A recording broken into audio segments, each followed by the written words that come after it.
coming for this seminar on state finance, issues in state finances and analysis of state budgets 2017-18. I would request Sri Sumit, Bose and other presenters to come to the dais. I am also told by my colleagues that Mr. Lavasa has started, so he'll be here anytime in 5 to 10 minutes. So we can start the proceedings of the seminar. And I request all of you to please come to the dais.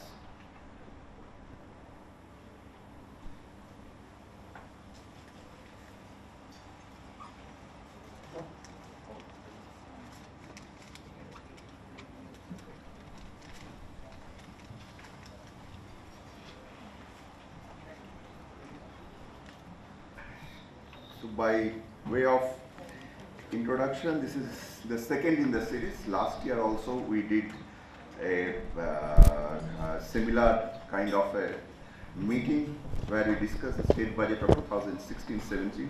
This is, and the last one was done in IIC in December. So within a month of, within a span of 6 months, we have tried to analyze all the state budget of 2017-18, and we thought we will put it in front of you, and then let us discuss how the overall FISC, both taking center and states, look like for the year 2017-18. And what is the objective? Our objective is our fiscal debate post-budget is very center focused. So we know very little about the state budgets in aggregate, though we do hear the states have presented their budgets. So our idea is to quickly do an analysis of the state finances as soon as all the budgets are out.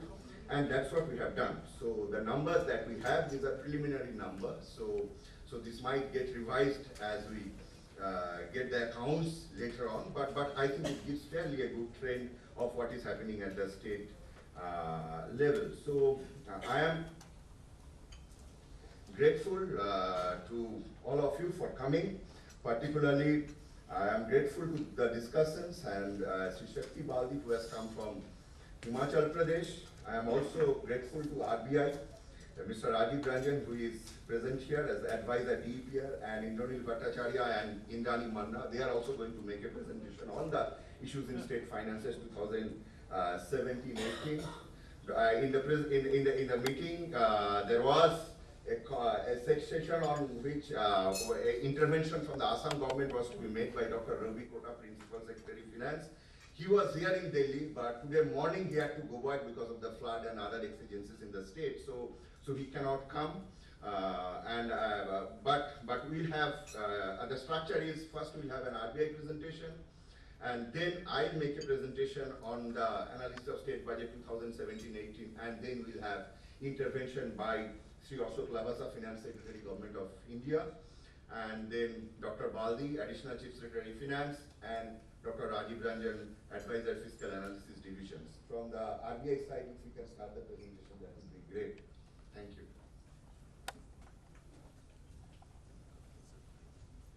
To everybody.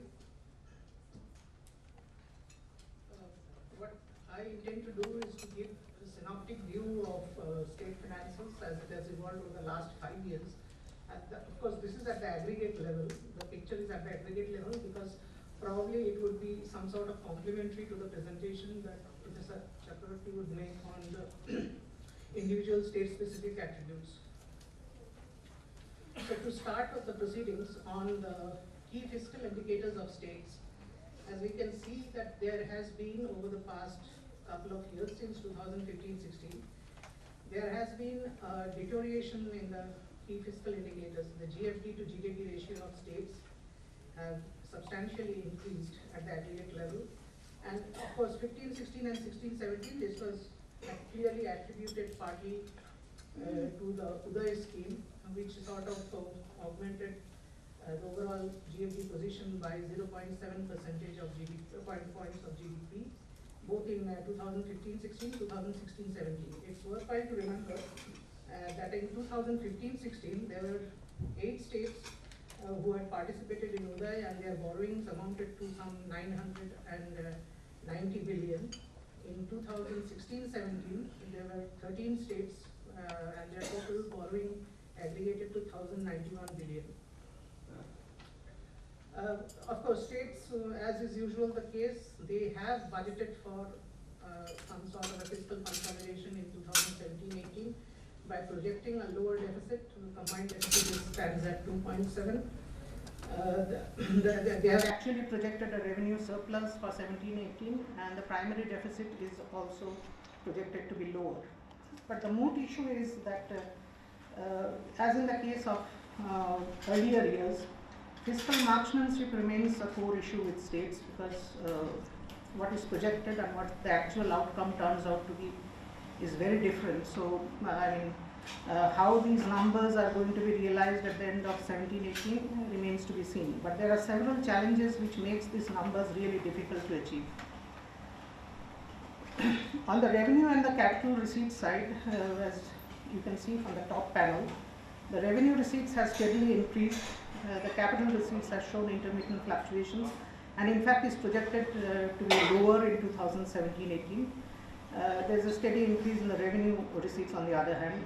On the capital expenditure side, again there is a blip already projected for 2017-18 at 3% of GDP, while the total revenue expenditure is again going up very steadily from 13.4 in 15-16, sharp increase in 16-17 and 17-18.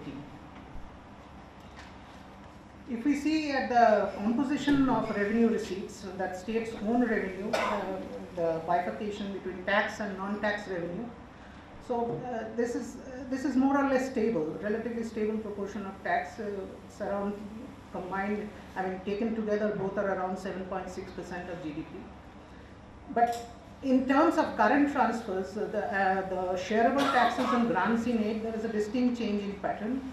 As we are all aware, the current transfers, shareable transfer taxes post the recommendations of the 14th Finance Commission from 32 to 42% has shown a significant spurt. 2.7 has become 3.6% of GDP. And in terms of the grants in aid, in 2014-15, if you see there is a marked departure from the previous year, it has gone by 0.9 percentage point. That's partially got to do with the change in the funding pattern of the centrally sponsored schemes. So earlier it used to be given both through the state budget and some directly to the institutions. Now it has been all put through the consolidated fund of states. In terms of state's share in gross tax revenue, this chart actually shows that the gross tax revenue and the devolution to state, that's in rupees billion on the right hand side, and on the left hand side we show the percent to GTR. So ideally it would have been that post the recommendations of the 14th Finance Commission, the state's share in gross tax revenue should be 42%, but it is substantially lower. That's because mainly of the special levies that has come in the center's pool of resources.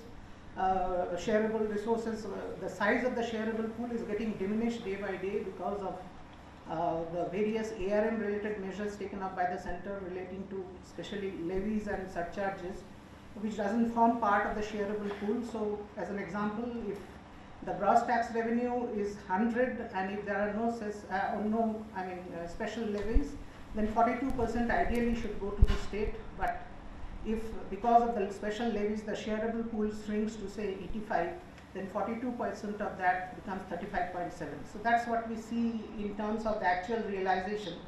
In 2016-17 the actual share is 34.2 in contrast to 42. In 2017-18 it's projected at 36.6.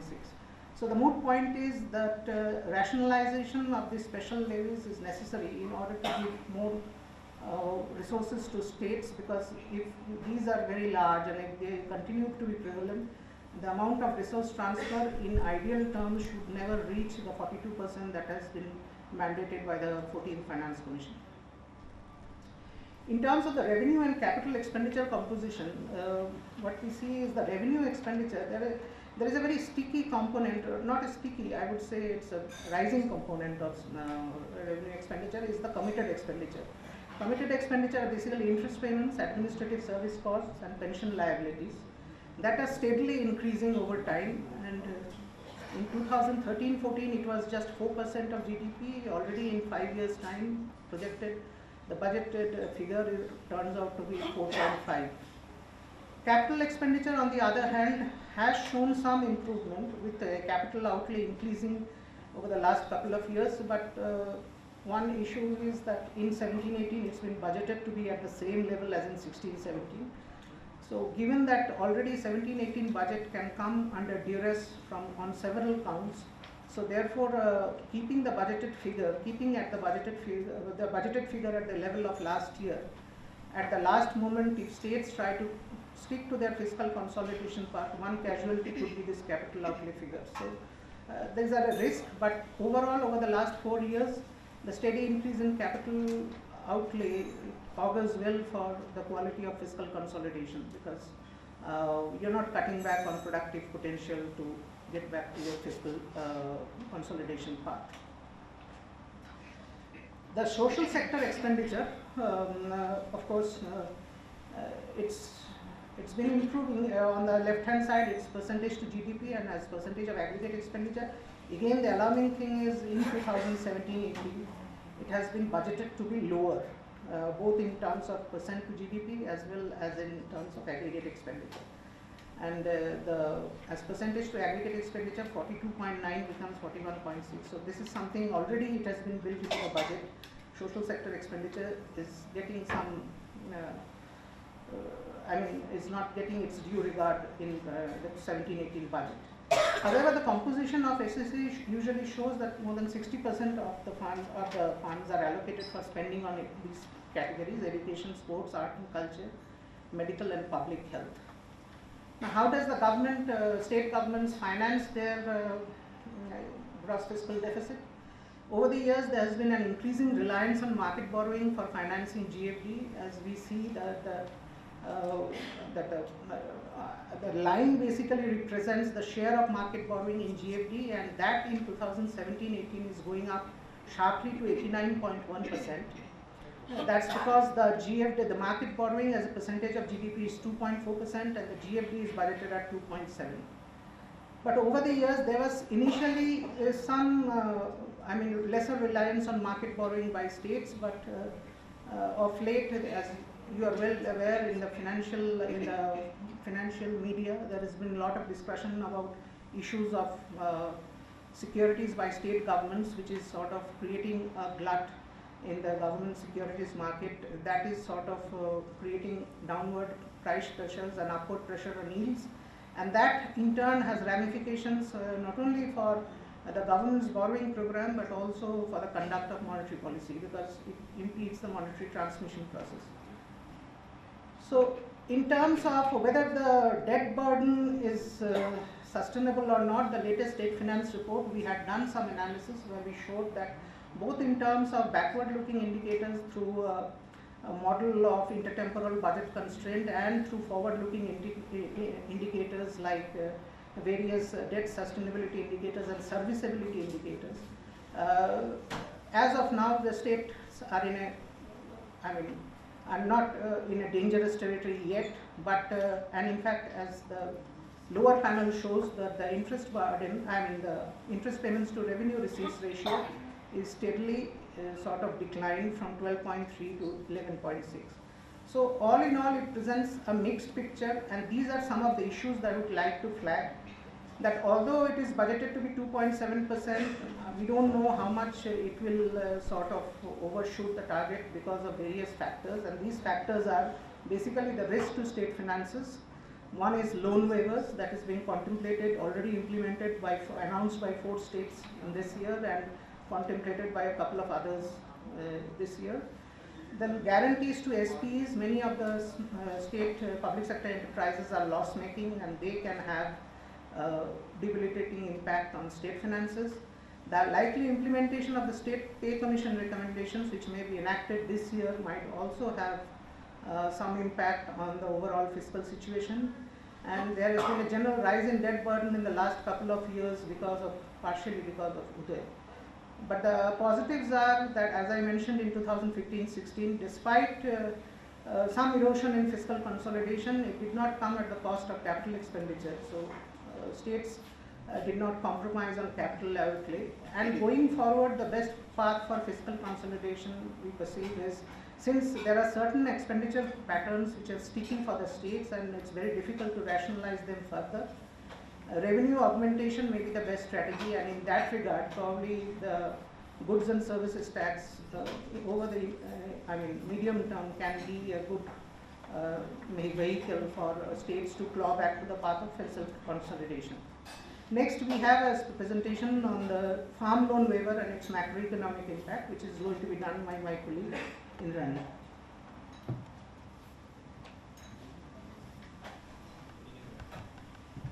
Thank you, sir.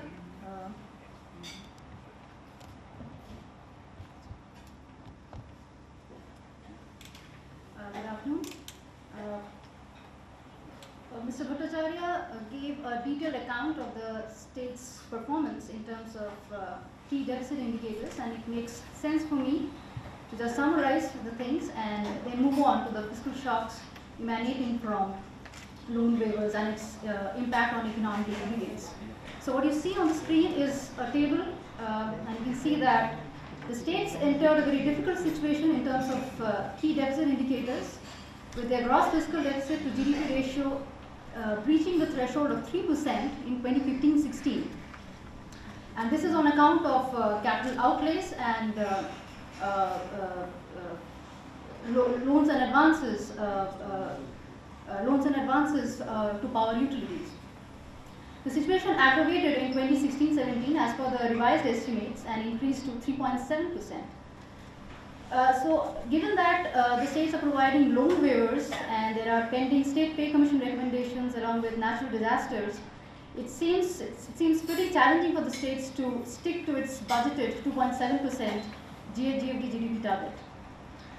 I'd also like to draw your attention to this graph, which shows the increasing disparity between the budgeted and the actual GFD GDP estimates, which is clearly symptomatic of the declining fiscal marksmanship in states. We have also taken this into consideration while making our projections.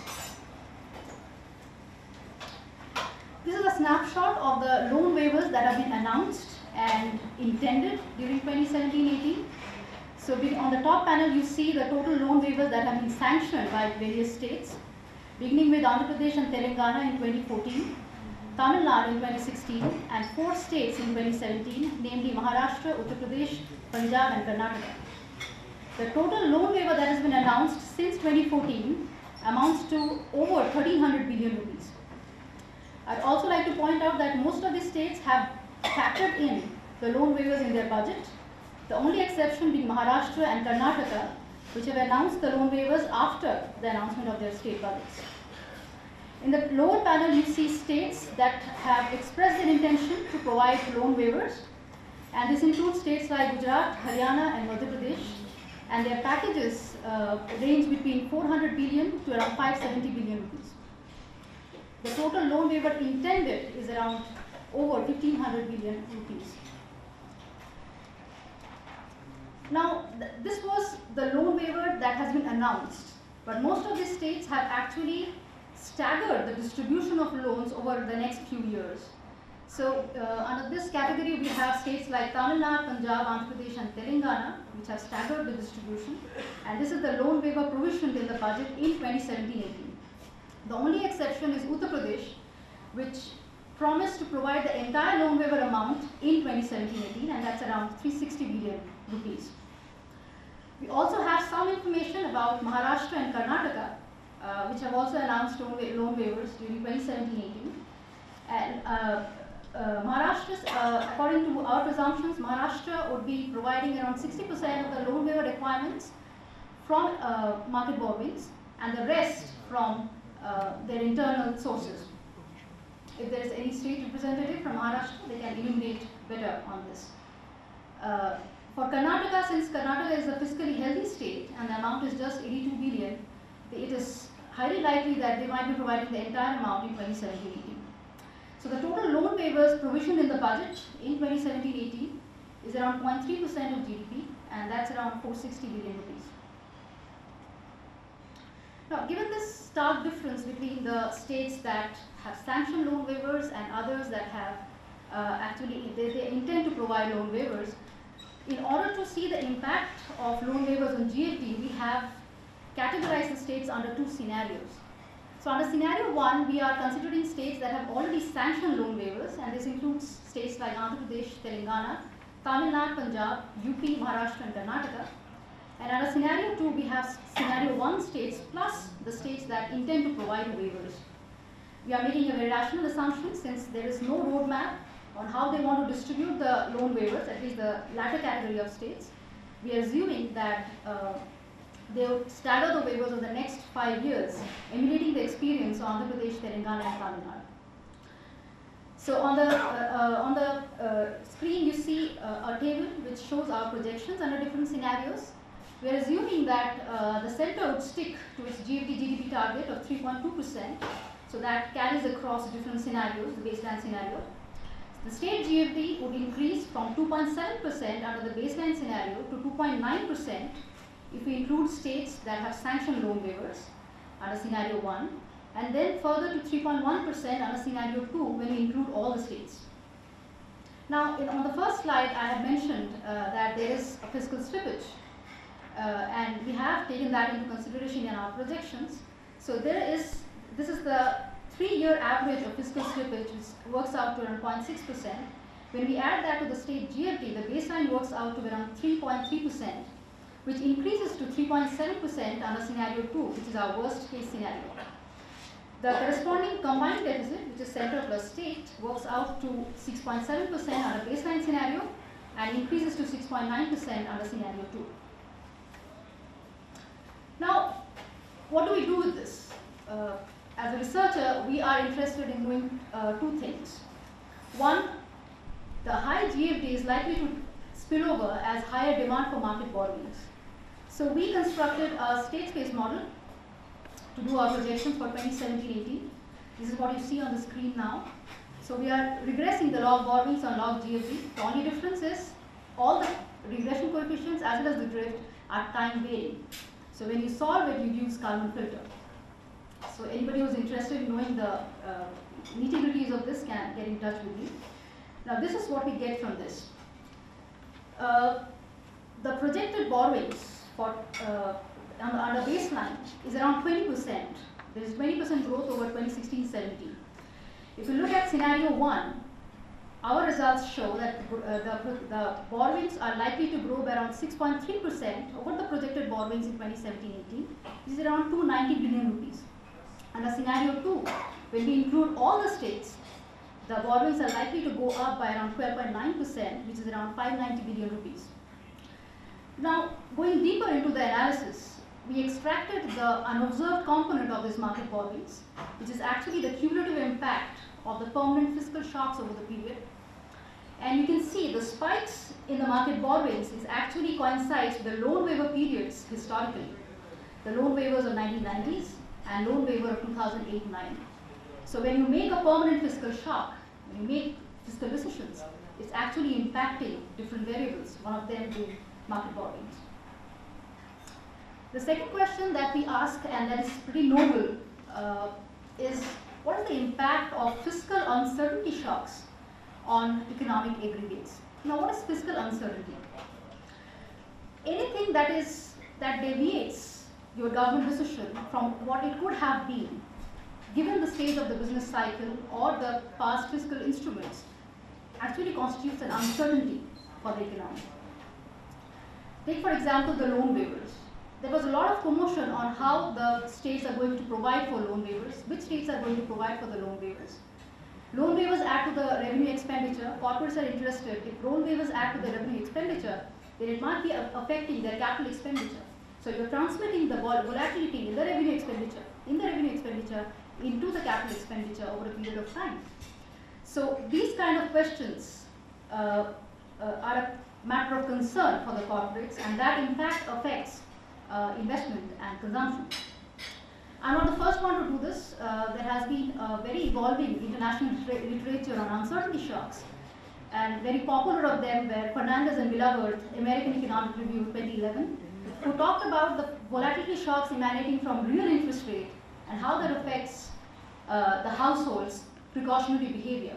They found that households actually reduce their foreign debt and by cutting consumption. Fernandez-Villavert's second paper in 2015 was on fiscal volatility shocks in the United States, and they found that such shocks reduce output by around 1.5 percentage points. Basu and Bandek have worked on monetary policy uncertainties, and they have also found that if monetary policy is ineffective under zero lower bound, it also reduces consumption, investment, and output. So we constructed, to take care of the fiscal uncertainty shocks emanating from the states, we constructed a state-based model with stochastic volatility, solved it using Carter-Cohn and Metropolis Hastings algorithm. And here, this is what we found. We extracted the stochastic volatility and revenue expenditure in Indian states, and this gives a snapshot of the time-varying volatility in different states that you can see on screen. This is pretty steep. Now we use this series to estimate a vector autoregression, and we computed the impulse responses on how a true standard deviation shock, the fiscal volatility, might affect economic aggregates. So these are the results from the VAR. The fiscal volatility shocks, they reduce consumption, investment, and output statistically significantly. In fact, the volatility shocks originating from Gujarat, they reduce consumption and investment, which peaks by the third year. In case of Madhya Pradesh, these variables, they decline in the very first year. The second result is downward co-movement of output, inflation, and interest rates, and this is pretty unanimous across states. It also raises state borrowings very significantly. So just to sum up, what we found is the loan waivers are pretty detrimental to the fiscal health of states if it is financed through additional market borrowings. Market borrowings would rise very significantly following fiscal stops, and they are affected by permanent fiscal shocks over a period of time. And it also turns out from our analysis that there is considerable volatility in the state government expenditure, and such shocks reduce consumption, investment, output at the aggregate level. Thank you very much.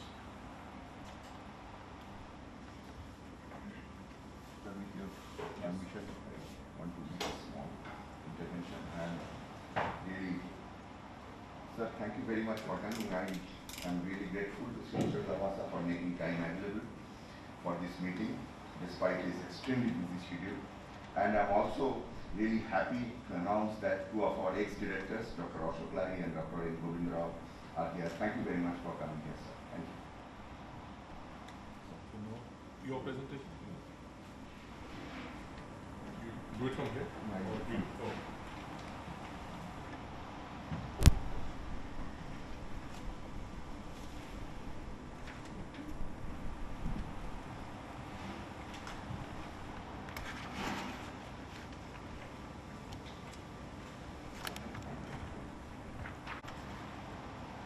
Shall I start, sir? Yes, please.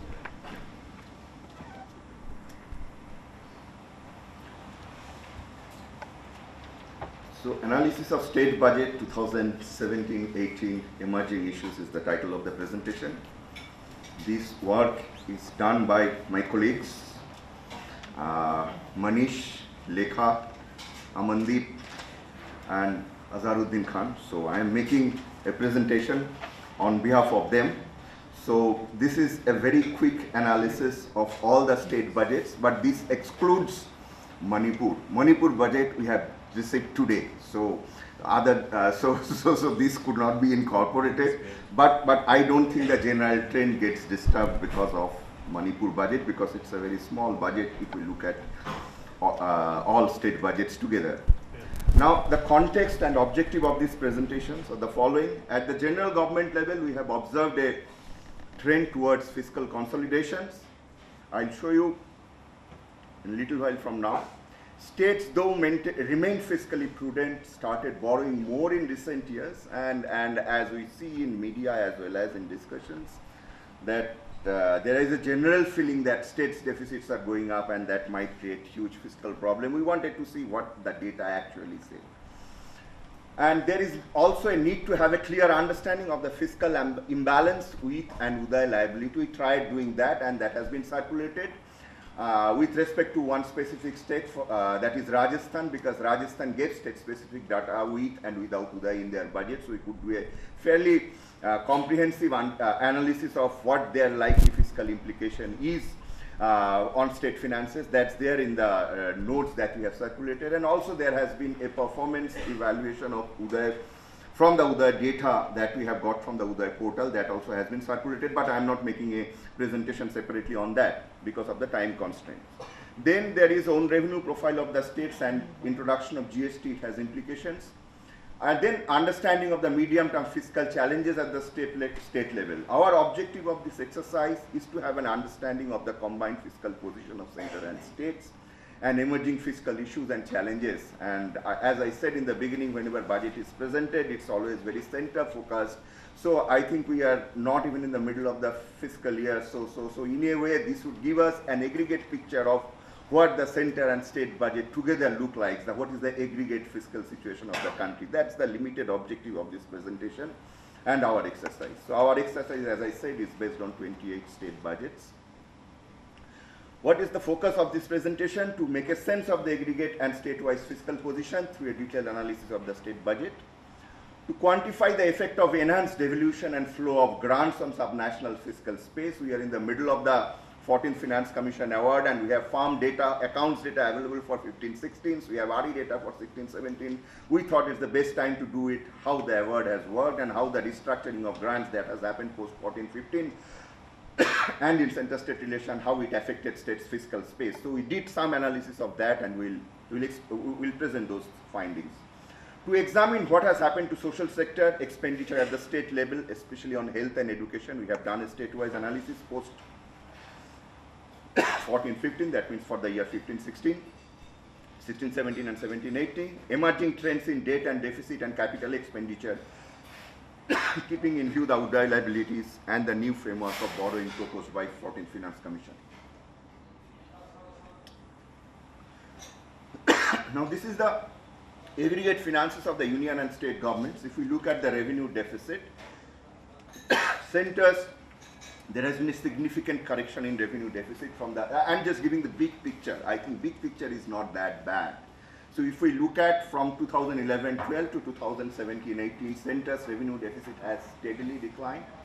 States, of course, had revenue surplus in 11-12 and 12-13, but 13-14 onwards, they are experiencing a small revenue deficit at the combined state level data.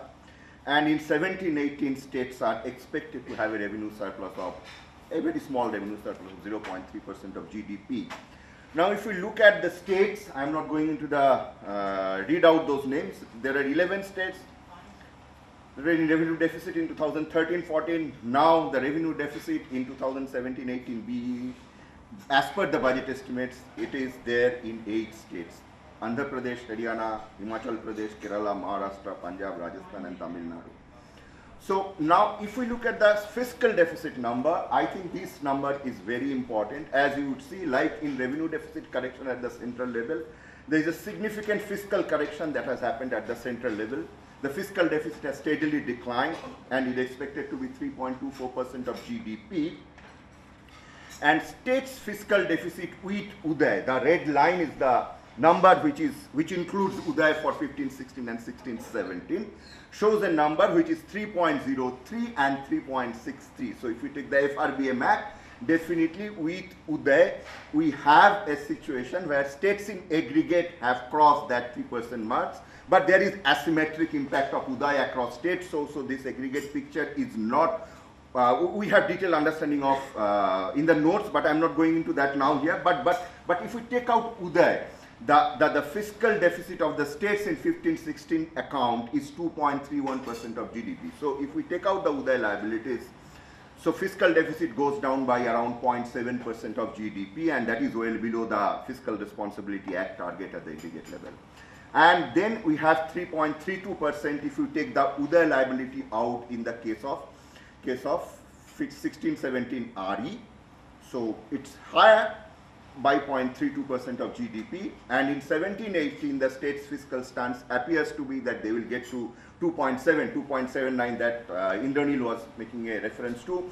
So 2.7% of GDP, and there is no Uday effect now. Now the question is whether they will be able to attain, will be able to be there at 2.7% or it will be more. That's a question that anybody's guess. But that's the, so it appears that there is a stance that looks like trying to revert back to the fiscal consolidation path in 17-18 at the aggregate level. And if we look at the central transfer to states, tax devolution and grant renate, so this is the story. I think there was a significant step up in tax devolution because of the 42% tax devolution recommended by the 14th Finance Commission. From 14-15 it has gone up from 2.81% to 3.99%, so more than 1% of percentage point of GDP there is an increase in tax devolution. These are, sorry, not GDP, these are GSDP aggregated at all the states, because we have not done it through the GDP. And same is the case with the grants. Grant, there was a decline in 2013, in 15-16, and then it has increased to 3.06 to 3.04%. So grant also has increased, tax devolution also has increased. Together, if we take total transfer to the states, that is around 7% of state GSDP added together, and around 6.5, 6.6% of GDP. So that's the aggregate picture. And this also includes the grant that is going to the district level implementing agencies, which was then came into the budget in 14-15. So if you look at, there was a decline, then it has gone up. So that's the aggregate picture of central devolution to states. And this is the total number if we take as a percentage of GSDP. 14-15 it was 5.74, and there has been a steady increase in transfer as a percentage of GSDP of all the states, and it is around 7%. So that's the, and this is the story of who gained and who lost. In terms, this is a notional loss. So it's not that somebody has lost in terms of money. This is a very simple indicator. We have taken 14-15 transfer to GDP ratio and made and differenced it with the 15-16 tax transfer to GDP ratio. So if that ratio is negative, they are down the scale, and for the states for which there